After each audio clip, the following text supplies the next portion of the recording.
예, 수험생 여러분 안녕하세요. 저는 베리타스 법학원에서 공인노무사 강사를 했었고요. 지금 티츠온에서 다시 공인노무사 강사를 하게 된 김대영 강사라고 합니다. 자, 그래서 저희가 이번 시간에는 공인노무사 인사노무관리론 2021년 제2차 시험 출제 예상 문제 네 번째 직무평가에 대해서 한번 저희가 보도록 하겠습니다. 점검하겠습니다.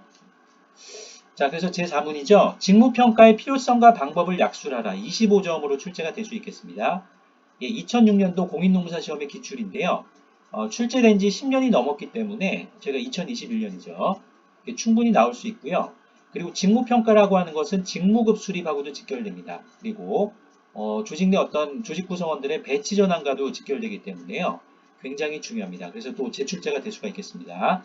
자, 그럼 먼저 1번 직무평가의 의의와 필요성에 대해서 한번 보겠습니다. 1번 의의입니다. 직무평가 잡 이밸류에이션이란 조직 내의 직무들을 일정한 기준에 의해서 서로 비교하여 직무들의 중요도와 난이도를 체계적으로 결정하는 과정을 의미합니다. 자, 2번 이제 직무평가의 필요성과 목적을 한번 보겠습니다. 1번 임금의 공정성 제고가 이루어질 수 있다. 이런 것이 있겠죠. 그래서 직무의 중요도 난이도를 연결시켜서 직무급을 수립할 수 있고요. 예, 그래서 FW 테일러의 과학적 관리론에 따르면 차별성과급 지급이 필요하죠. 그래서 차별성과급은 단수성과급과는 달리 이 표준 과업량을 중심으로 거기에 미달릴 때는 낮은 임률을 활용하다가 적용하다가 그게 넘어서는 순간 높은 임률을 주는 성과급이 되겠습니다. 그래서 경영학자분들은 이 차별성과급 제도가 굉장히 어떤 혁신적인 제도였다. 혁신제도다. 이렇게 보시는데요. 그런데 이제 단일한 작업의 경우에는 그 표준 작업량 또는 과업량, 작업량에 따라서 임금 격차를 설정하면 됩니다. 그런데 조직 내 서로 다른 종류의 작업을 수행하는 두 노동자들에게 보상을 지급할 때에는 job evaluation, 직무평가라는 것이 필요하다는 것이죠. 그래서 이 직무평가 결과와 이런 이제 표준 과업량 이런 것들도 별도 설정을 해서 정교하게 이제 임금 시스템을 설정을 해야 되겠습니다.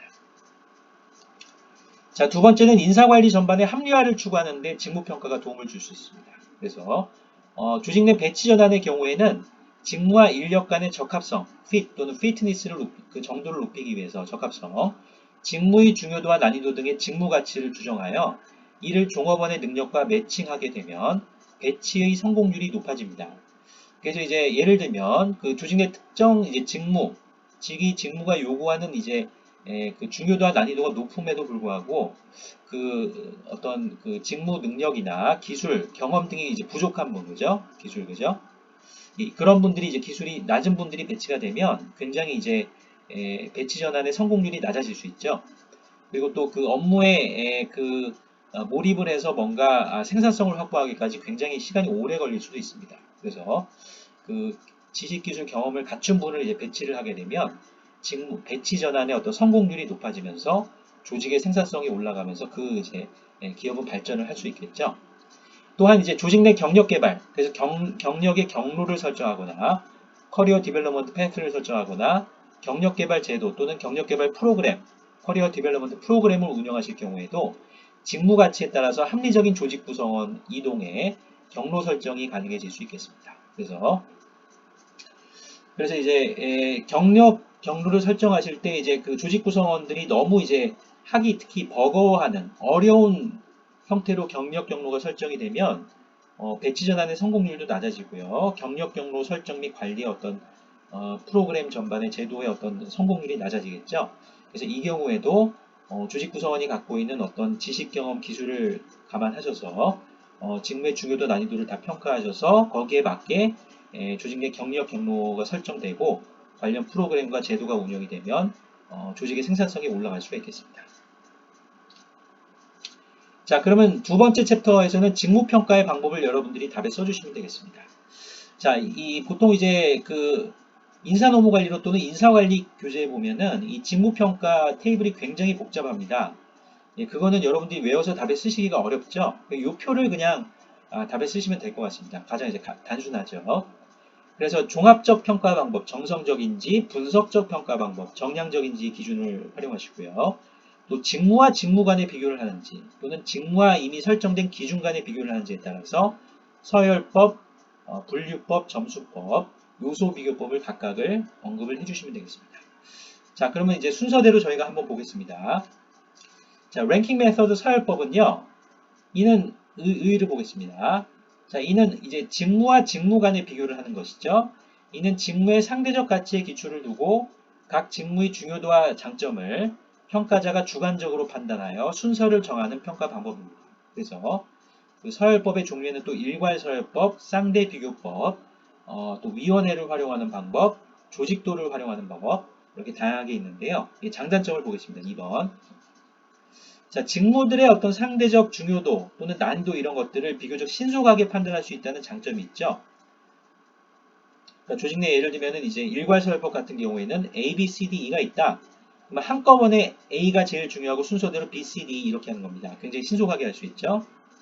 자, 그런데 이것이 어떤 직무의 어떤 요소가 특별히 가치 있게 받아들여지는가에 대한 보편적인 지침이 없기 때문에 객관적인 직무평가 방법으로서는 문제가 있다는 단점이 있겠어요. 그래서 어떤 기준에 입각해서 하는 것이 아니고 특히 지식과 경험, 기술이 많은 분이 딱 A, B, C, D, E를 보고 한꺼번에 이거를 평가하는 겁니다. 그래서 어떤 기준이 없기 때문에 객관성이 좀 낮다. 그죠? 객관적 직무평가 방법으로서는 문제가 있다.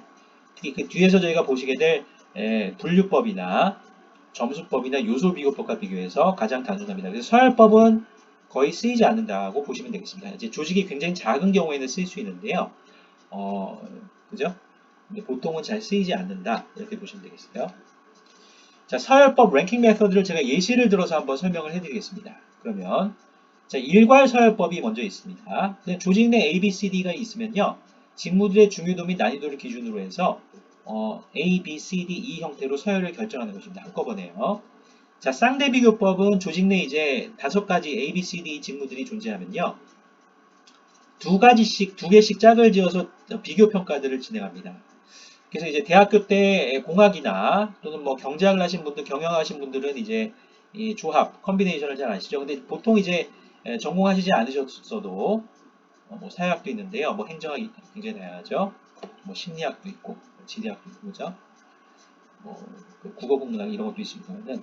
자, 보통 이제 O 콤비네이션 2 하면은 저희가 2개씩 짝을 짓지만 그 짝을 짓는 순서에 대해서는 저희가 신경을 쓰실 필요가 없어요. 그래서 그냥 순서는 그죠? 상관없이 그냥 비교만 하시면 되니까 O 콤비네이션 2 이제 순서를 생각하시면 수녀를 그죠? 생각하셔야 돼요. 근데 이 경우에는 저희가 이제 2개씩 짝을 짓지만 그 곱하기 2 팩토리얼을 해줄 필요 없이 그냥 O 콤비네이션 2에서 5 팩토리얼 나누기 2 팩토리얼 곱하기 3 팩토리얼. 팩토리얼은 여러분들 어렵게 생각하지 마시고요. 그냥 5 팩토리얼 하면은 5부터 1까지 곱해 주시는 거죠. 5 곱하기 4 곱하기 3 곱하기 2 곱하기 1. 자, 그래서 5 팩토리얼 나누기 2 팩토리얼 곱하기 3 팩토리얼 하시면 10이 나옵니다. 그래서 5개를 2개씩 짝을 지어서 비교하실 때는 10번 하시면 돼요. 예를 들면. 자, 그래서 예를 들면 A, B 비교하시고 A, C 비교하시고 A, D 비교하시고 A 그리고 또 B, C, B, D, B, E, C, D, C, E, D, E 이런 형태로 쭉 2개씩 짝을 지어서 이제 비교 평가하시면 최종 결론으로 A, B, C, D, E와 같은 직무의 중요도 난이도의 순서가 도출이 될 수가 있겠습니다. 자, 분류법, classification method는 뭐냐면요. 1번 의의는요.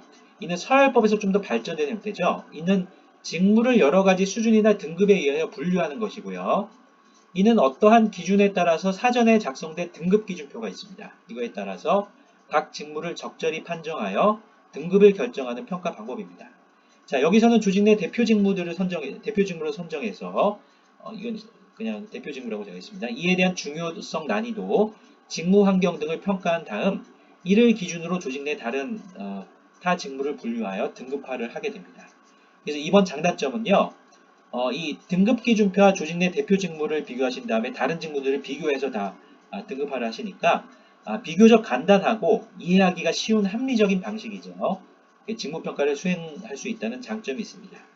이 이제 분류법의 경우에는 서열법에 비해서 좀 더 발전되어 있으면서도 점수법이나 요소 비교법에 비해서는 좀 더 단순한 방법이라는 장점이 있죠.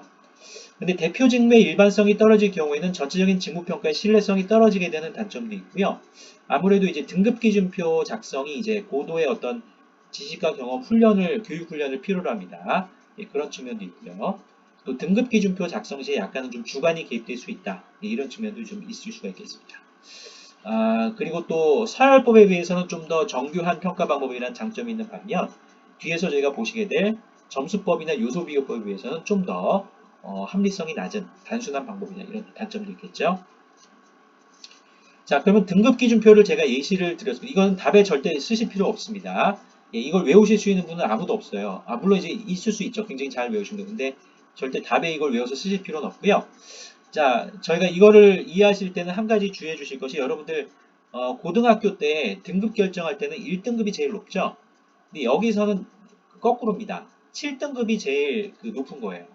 순서대로 7등급, 6등급, 5등급, 4등급, 3등급, 2등급, 1등급. 그래서 자, 7등급이 이제 제일 등급이 높고요. 그래서 정의를 이거 한번 읽어보시면 되겠습니다. 그죠? 7등급은 뛰어난 능력, 완전한 자립성, 계획 능력, 광범위한 책임과 이론 지식을 요하는 직무고요.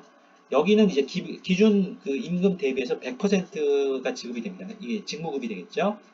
근데 6등급은 이렇게 조금씩 중요도 난이도가 낮아집니다. 그래서 임금이 95%, 5등급 88%, 4등급 82%, 3등급 75%, 2등급 68%고요. 1등급은 짧은 숙련기간 이후 상사의 지도에 따라 업무를 수행할 수 있습니다. 그래서 조직 내 중요도 난이도가 가장 낮습니다. 임금이 기준임금 대비 60% 직무급이 배정이 되겠죠. 그러니까 조직 내 대표 직무들을 정해서 이 등급을 정하는 겁니다. 예를 들면 A, B, C, D, E가 있죠.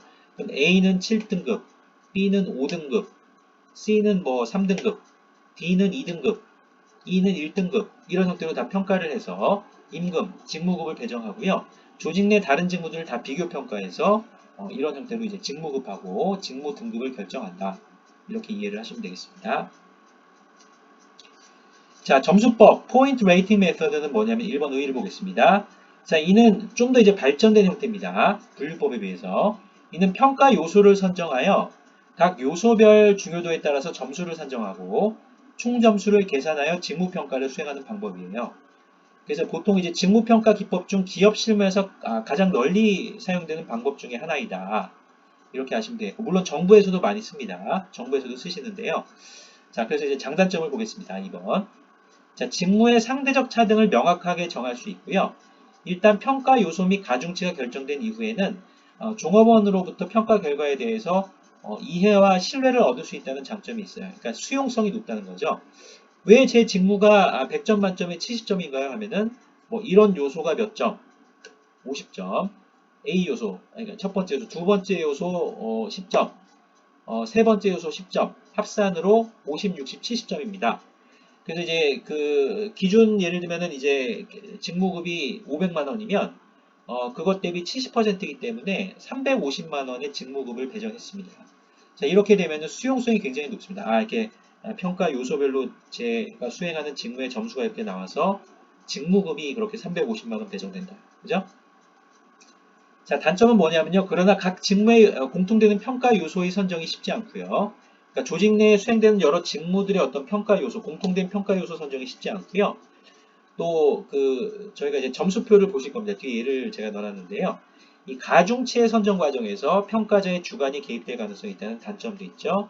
그리고 이제 분류법에 비해서는 좀 더 정교합니다만 정교하다는 장점이 있는 반면 이렇게 점수표 자체 또 설정 자체가 이제 굉장히 지식 경험 기술, 그죠? 이 지식도 이제 교육 훈련이나 사내 교육 훈련, 사회 교육 훈련, 굉장히 이제 여러 교육 훈련들을 이제 받으신 그런 분들이 점수표를 작성하실 수 있다.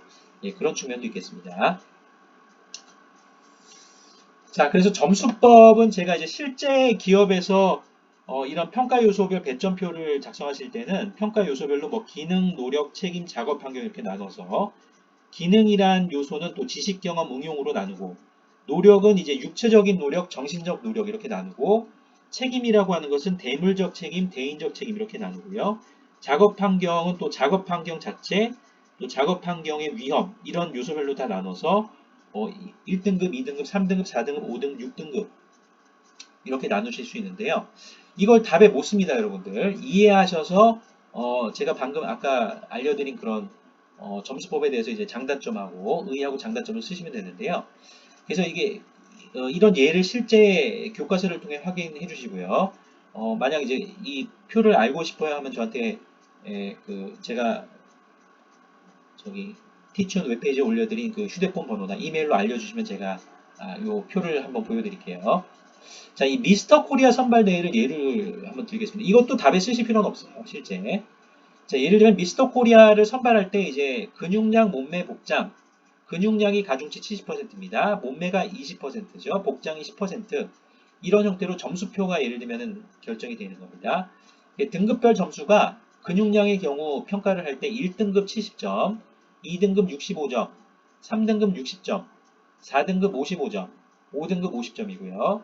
몸매가 가중치 20%니까 100점 만점 기준으로 1등급 20점 이렇게 쭉 해서 2등급 19점, 3등급 18점, 4등급 17점, 5등급 16점 이렇게 되고요. 복장 10%입니다. 1등급 10점, 2등급 9점, 3등급 8점, 4등급 7점, 5등급 6점 이렇게 이제 배정을 해놓는 겁니다.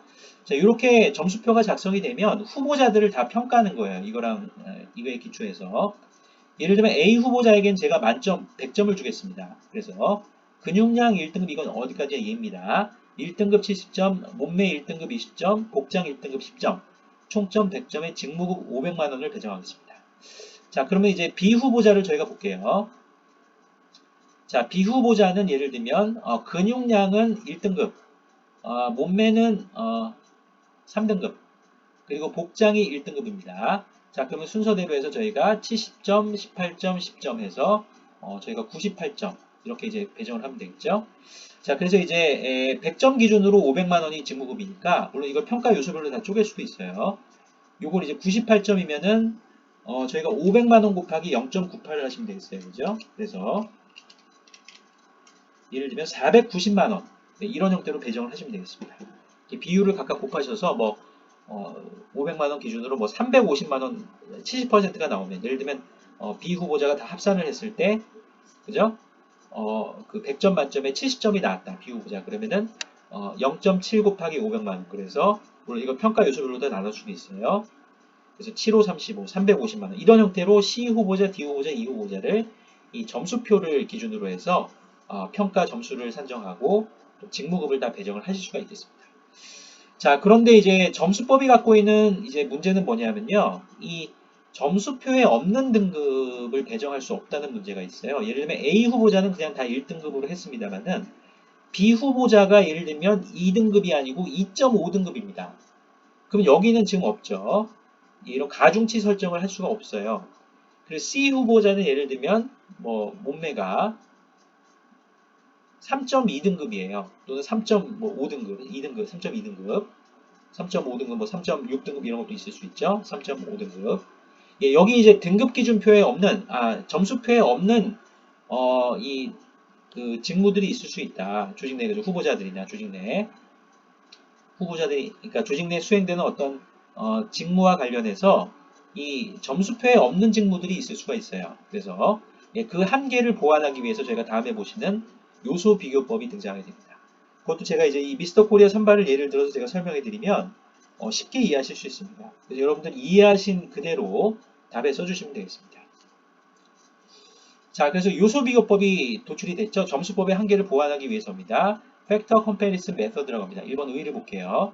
이는 EJ 벤지 교수에 의해서 고안된 직무평가의 한 방법이고요. 먼저 조직 내의 가장 중심이 되는 직무, 즉 대표적 직무를 여기도 이제 단수형으로 되어 있으면 보통 이제 복수형, 그죠? 대표적 직무들을 선정해서 요소별로 직무에 대한 평가를 시작하고요. 다음에는 평가 대상 직무를 대표 직무의 요소에 다 결부시켜서 이들을 상호 비교함으로써 조직 내에서 이들이 차지하는 조직 내의 가치를 분석적으로 판단하는 방법이 되겠습니다. 그러니까 이 조직 내에서 이들이 차지하는 조직 내 가치를 분석적으로 판단하는 방법이죠. 자, 이번 장단점을 볼게요. 조직 내 대표 직무들만 이제 적절히 선정이 되면 점수법보다 합리적이어서 예를 들면 아까 그 점수표에 없는 점수도 배정이 될 수 있어요. 비율대로 해서. 예컨대 실정에 맞는 미세 조정이 가능합니다. 임금 공정성 확보에 도움이 된다는 장점이 있습니다. 그러나 요소별 임금 서열을 결정하는 예를 들면 A, B, C, D가 있을 때 그 서열 또는 가중치 비율 결정하는 과정에서 평가자의 주관이 개입될 수가 있죠. 또 평가 방식이 점수법에 비해서 좀 복잡합니다. 그죠? 그래서 종업원들, 조직 구성원들의 수용도가 낮을 수 있다는 단점도 있죠. 자, 그래서 요소비교법은 이게 무슨 얘기인가 하실 겁니다. 굉장히 어렵게 느껴질 수가 있는데요. 예를 들어드리면 쉽게 설명을 해드리면 쉽게 이해하실 수가 있습니다. 쉽게, 그죠? 자, 예를 들면 요소비교법이 아까 미스터 코리아 선발이 있었습니다. 자, A 후보자는 근육량 100%, 몸매 100%, 복장 100%. 그래서 총점 이제 100점이고요. 직무급이 500만 원 배정이 됩니다. 그래서 아까 말씀드린 대로 근육량 가중치가 70%이기 때문에 350만 원이죠. 500만 원 중에. 그리고 몸매가 20%니까 100만 원이고요. 복장이 50만 원인데요. 다 각각의 평가 요소별로 100%를 충족했기 때문에 500만 원을 배정을 받을 수 있어요. 자, 비후보자 보겠습니다. 이게 이제 조직 내 직무들을 이렇게 다 평가하는, 그리고 그 직무를 맡는 분이 결국에는 다 이런 그 직무평가 점수하고 직무급을 받으시는 거죠. 비후보자 보겠습니다. 그럼 평가 요소별로 다 평가합니다. 근육량의 경우에는 A 후보자 대비 80%입니다. 그러니까 아까는 그 점수표를 보셨는데 이걸 다 일일이 비교해 주는 거예요. 그래서 아까 70점, 아까 100%를 70점이죠. 7, 8에 56, 56점이 되는 거고요. 몸매 같은 경우에는 A 후보자 대비 50%입니다. 그래서 20점에 0.5로 곱하셔서 10점. 그리고 복장 같은 경우에는 A 후보자 대비 10점인데 그거 대비 70%니까 7점이 배정돼요. 점수는 다 합산을 하시면 저희가 56점 플러스 10점 플러스 7점에서 73점이고요. 직무급 같은 경우에는 저희가 350만 원에 80%를 곱하죠. 그래서 280만 원. 그리고 100만 원에 50%를 곱해서 50만 원. 그리고 50만 원에 저희가 70% 0.7을 곱하시면 35만 원. 그래서 이제 비후보자는 직무급이 365만 원 예를 들면 배정이 되는 겁니다. 자, 이런 형태로 다른 후보자들 C, D, E 후보자들 각각을 다 평가해서 직무급을 배정을 해주고요. 이 A, B, C, D, E 이게 어떻게 보면 조직 내 대표 직무들이에요. 이 직무들과 조직 내 기타 직무들을 다 비교 평가해서 이런 형태로 그 직무 등급 점수와 직무급을 다 수립을 해주는 것을 요소 비교법이라고 하는 겁니다. 그래서 점수법이 갖고 있는 한계, 점수표에 없는 점수가 배정이 될 수도 있는데 그게 안 된다는 그런 한계를 극복하기 위해서 도움이 됐고요. 실제 제가 예를 굉장히 간단하게 들어드렸습니다만은 실제 기업에서는 굉장히 이 비교평가 작업을 정밀하게 하셔야 되겠죠. 이것은 조직 내 구성원들의 직무급 또는 임금 공정성과도 연결되고요. 조직 내 구성원들의 배치 전환의 어떤 합리화를 통해서 조직의 어떤 생산성을 올리는 것하고도 직결되어 있습니다. 그래서 직무 요소별로 다 나눠서 이런 비교평가 작업을 이제 그 인사녹용팀 이런 데서 해주셔야 되겠죠. 필요시 조직 설계팀이나 조직 관리팀 협업을 하셔서 근데 이제 기업이 작을 때는 인사녹용팀에 보통 조직 설계나 관리팀이 다 들어가 있죠. 근데 조직이 커지면서 이제 그 분할이 되는데요. 자, 어찌됐건 저희가 이제 나눠집니다만은 이렇게 저희가 이해를 해주시면 되겠습니다. 예, 그래서 예, 이까지 저희가 보셨습니다. 그래서 제가 앞에 여러 강의들에서는 감사합니다 페이지를 안 보여드렸는데요. 예, 예를 들면 감사합니다 페이지가 있었습니다. 자, 그래서 여러분들이 답을 쓰실 때는 제가 아까 말씀드린 그 의의와 각각의 장단점들을 다 언급을 해주시면 되겠고요. 그래서 이제 기업 실무에서는 저희가 점수법이 가장 많이 쓰인다. 그죠? 이 방법. 이 방법이 가장 많이 쓰인다 이해를 해주시면 되겠고요. 기타 이제 1순위가 이거고 2순위, 2, 3순위로 뭐 분류법이나 요소비교법이 쓰일 수 있고요. 그리고 서열법이 좀 제일 좀 잘 쓰이지 않는다. 그렇게 이해하시면 되겠습니다. 예, 그래서 자, 수험생 여러분 수고하셨습니다. 그래서 여러분들 그 궁금하신 내용들이 있으시면 그 제 휴대폰 번호나 제가 그 티치온 올려드린 또는 이메일 주소로 이메일을 보내주시면 제가 답변 자료를 다 송부해드리겠습니다. 그리고 제 네이버 카페 있죠?